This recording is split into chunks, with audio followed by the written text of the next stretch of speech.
The negative charge at the base of a storm cloud produces a positive charge in the ground. This can result in a dangerous and destructive lightning strike.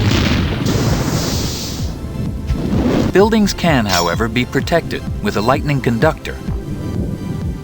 Ions produced around the tip of the lightning conductor flow upward, reducing the electric field in the cloud, often preventing a lightning strike. If lightning does strike, it will tend to follow the path of the ions between the cloud and the lightning conductor and will flow safely to the ground.